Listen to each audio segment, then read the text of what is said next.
I had worked as a house help for a whole year, trying to save some cash for me to go to campus.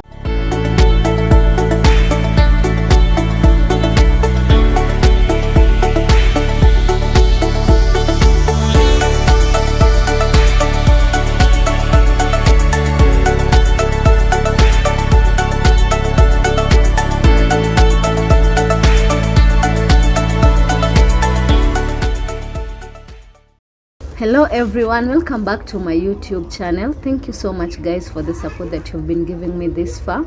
I am forever indebted to you. And today in this episode I'm joined by one amazing lady, Beryl.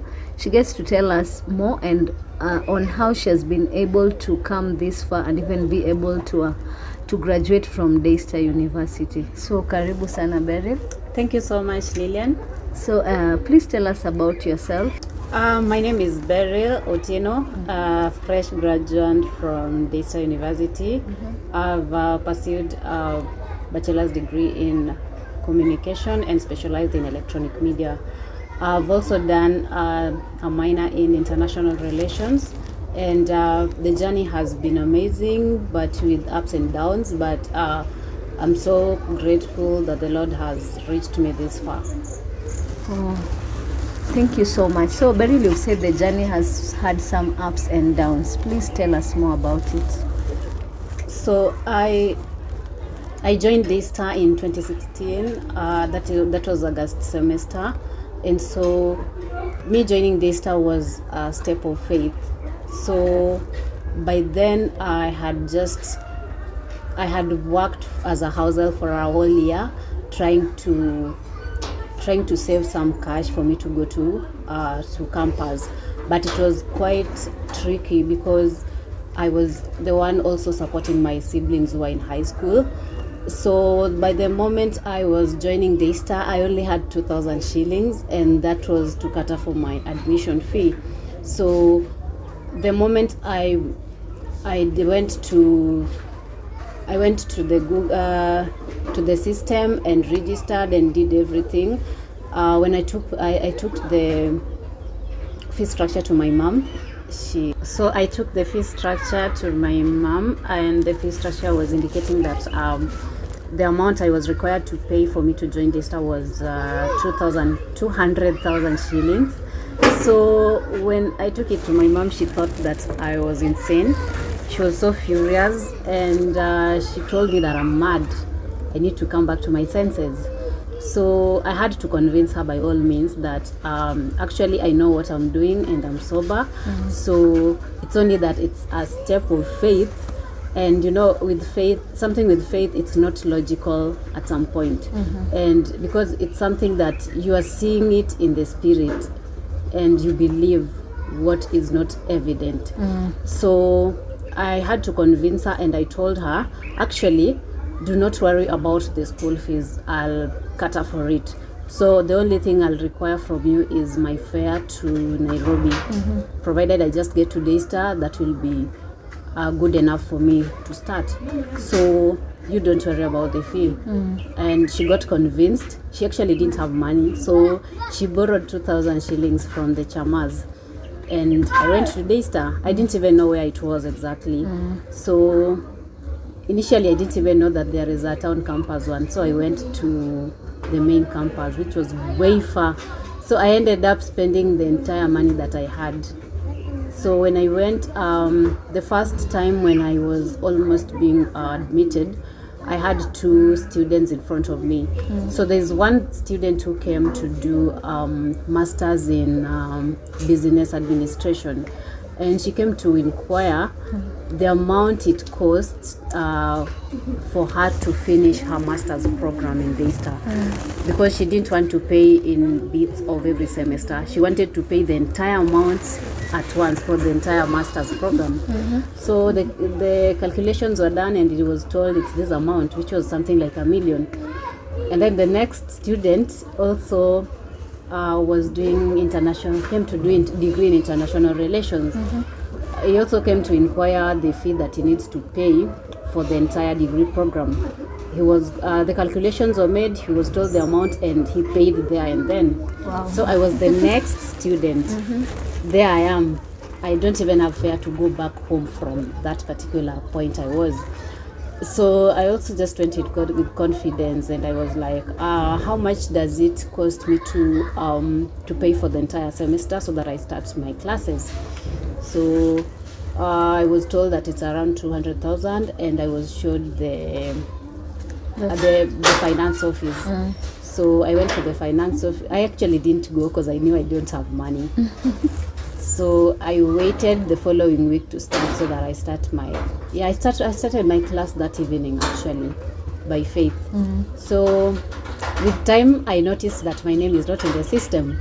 So it's like I'm in this class illegally. So I decided to take a break. So I deferred for a whole year, trying to look for jobs here and there.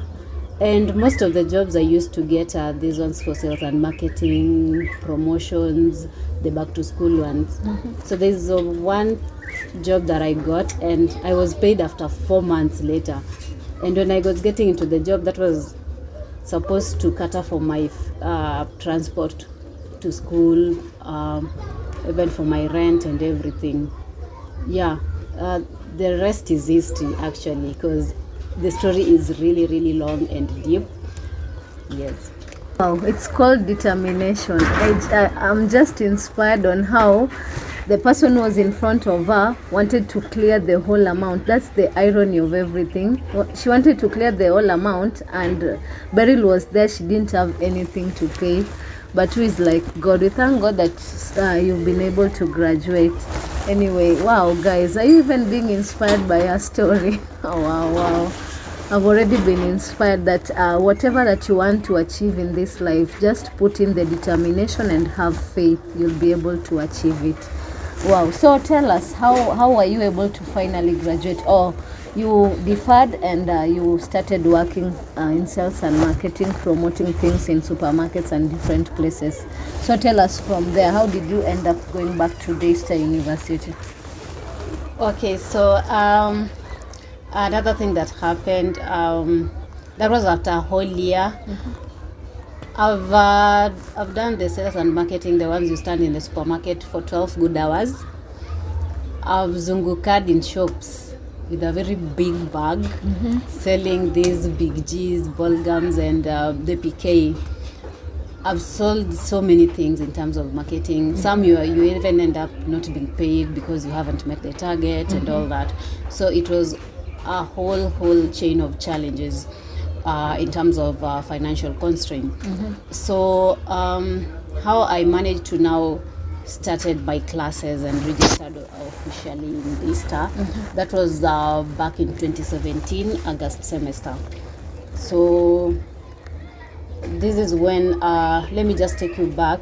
There is this time that there was an exhibition at KICC in Nairobi, and I was working from one post to another, because in exhibitions you find different companies, and being that I was in the process of seeking for a job at that time, so I could just go to every company and I'm like, oh hi, what is your company all about? My name is Beryl, I'm looking for internship. I've done communication, so I was looking for internship as someone who is already having a degree or is almost finishing, yet I haven't even stepped in a class.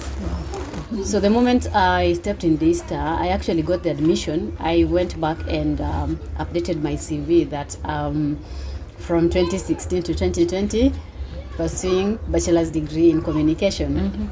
So I met this, I went to one of the desks and I met this lady.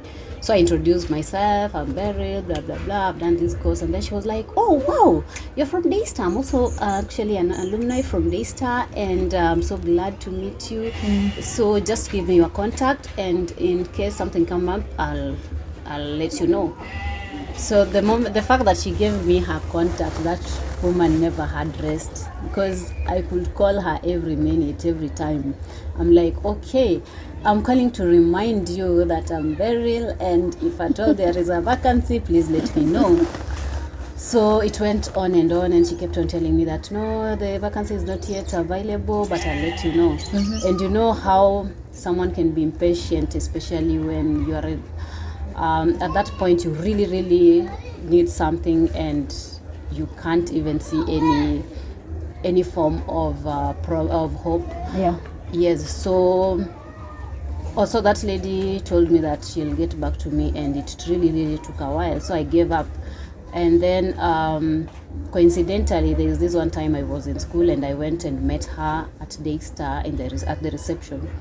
And she was like, oh, I actually know you. Hi, you're Beryl. Yes, I remember you. We met at KICC. And then I was like, yes.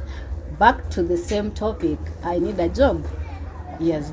So she was like, oh, actually, I can connect you with someone who gives scholarship. Emmanuel Chandaria. Yeah, she told me something of the sort.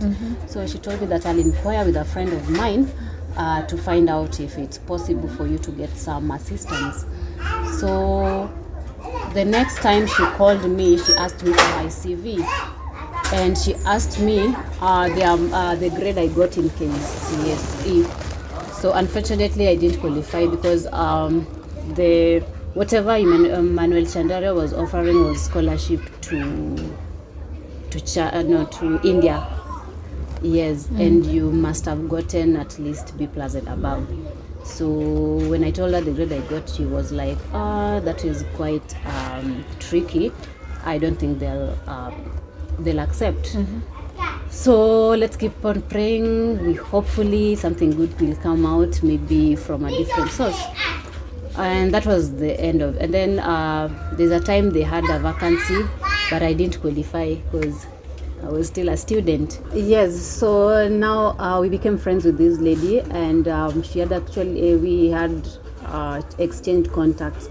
So there's this one time I was in the midst of running my errands, and she called me asking me whether I got the HELB, the HELB loan. So I told her no, I've never gotten one, though I applied. So she was so furious, and she was like, why? Because they've already disbursed the money into the student's account. How come you have not been given the money? And you're one of the people who really, really need to get such things. So can you just send me your details now? So I sent my ID number and what else? I think my name. So within a week, she called me to inform me that I've been allocated 50,000 in my account by the HELB loan. So she followed up after. I think I was the last person, or among the last people who were granted the HELB, because it's like we had already been set aside. So the moment I had that, I just went to Daystar that particular day, because the semester was beginning that week, either that week or the following week. Yes. So I went to Daystar and told them that actually right now I have 50,000 from HELB loan, and it's already been allocated, but it's yet to be disbursed. So I assure you that when it's been disbursed, of course it will directly go to the school fees. So just allow me to start my classes. So I was allowed on a condition that I had to sign for an installment payment plan. So I signed it, and yes, I signed that I'll be paying around 50,000 every month, confidently. So that is how I started my classes, and the rest is history, actually, because I can't even explain how I managed to do my exams that particular semester.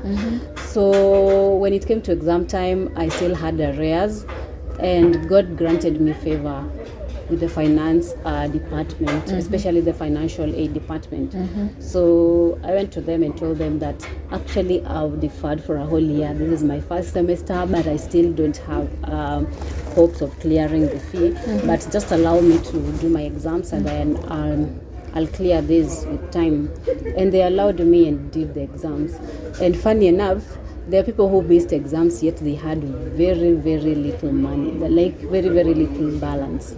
So all in all, that was God's greatest favor that I saw. And it was a series of the same thing. It repeated and repeated. I used to do my exams while having a lot of arrears, and that was just amazing. And I will say I saw the hand of God. So with time, because even as I continued looking for jobs, they were just jobs that could barely sustain me, meaning I could not still manage to save money to pay my fees at Daystar. So with time, when I reached around third year, Daystar normally has a form of scholarship where you work for them, but you're not paid.